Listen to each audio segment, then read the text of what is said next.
Assalamualaikum warahmatullahi wabarakatuh. Saya Mela Cahaya Alika dari kelas 11 F3 ingin mempresentasikan materi larutan dan suspensi. Yang pertama ada larutan. Definisi larutan adalah sediaan cair dengan sistem satu fasa yang terdiri dari dua atau lebih bahan. Sedangkan kalau menurut Farmakopeia Indonesia edisi 4 adalah sediaan cair yang mengandung satu atau lebih zat kimia yang terlarut. Contohnya ada sirup, yaitu yang pertama gula dan air, larutan gula dalam air, dan sistem satu fasa.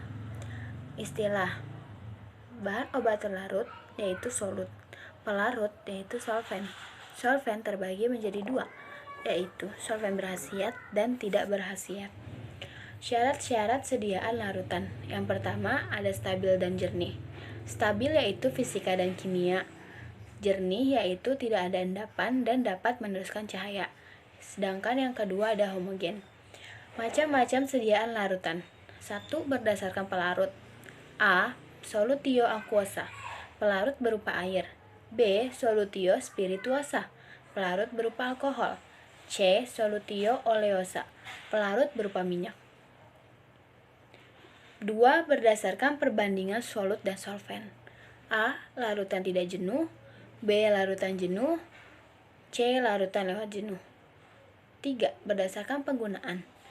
Potio yaitu obat minum. Saturatio effervescens, drops sediaan, tetes terukur. Gutae sediaan tetes, sirup, elisir pelarut campuran, collyrium wash, colunarium nasal wash, colutorium mouthwash, gargarisma obat kumur, enema via rektal, klisma mikroenema. Ada keuntungan dan kerugian. Keuntungannya yang pertama, dosis lebih bervariasi atau tepat. 2. Absorpsi dapat lebih cepat. 3. Kurang mengiritasi. 4. Tepat untuk bahan yang mudah menarik air. 5. Mudah penggunaannya. Sedangkan kerugiannya, yang pertama, pengemasan dan pengangkutan sulit. 2. Rasa dan bau bahan obat tidak enak. 3. Tidak dapat untuk bahan yang mudah terurai dalam larutan. Formula umum sediaan larutan.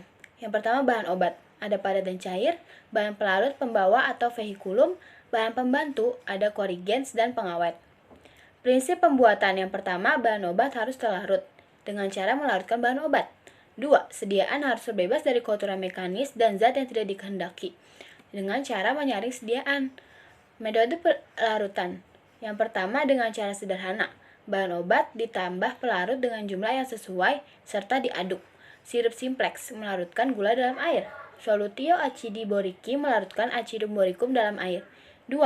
Dengan reaksi kimia ada neutralisasi dan saturasi. 3. Dengan ekstraksi simplicia nabati disebut dengan infusa.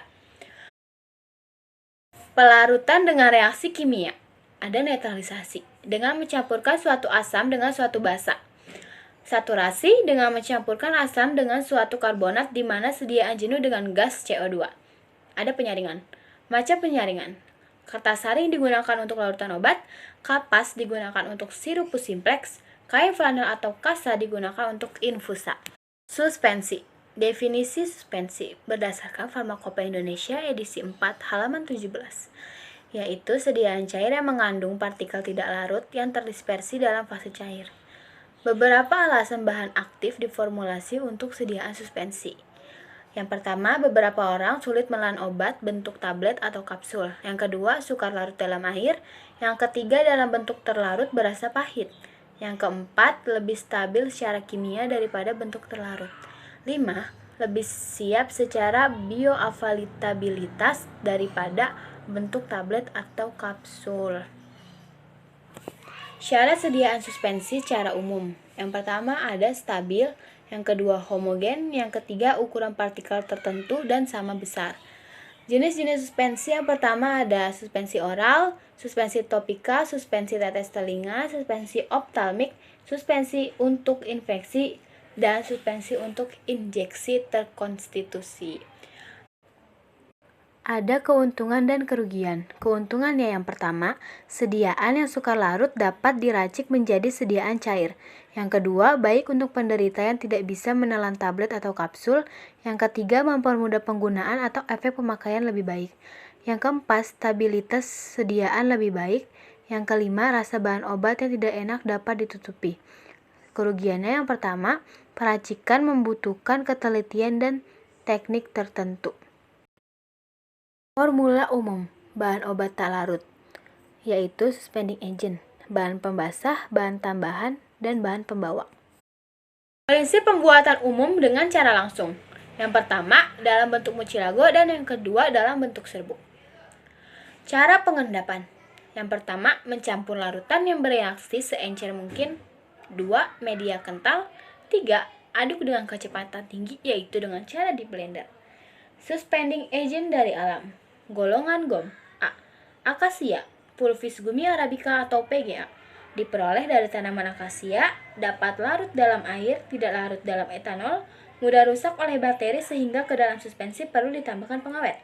B. Chondrus, diperoleh dari tanaman Chondrus crispus atau Gigartina mammillaria. Dapat larut dalam air, tidak dapat larut dalam etanol. Ekstrak dari Chondrus disebut karagen. Mudah dirusak oleh bakteri sehingga perlu penambahan pengawet.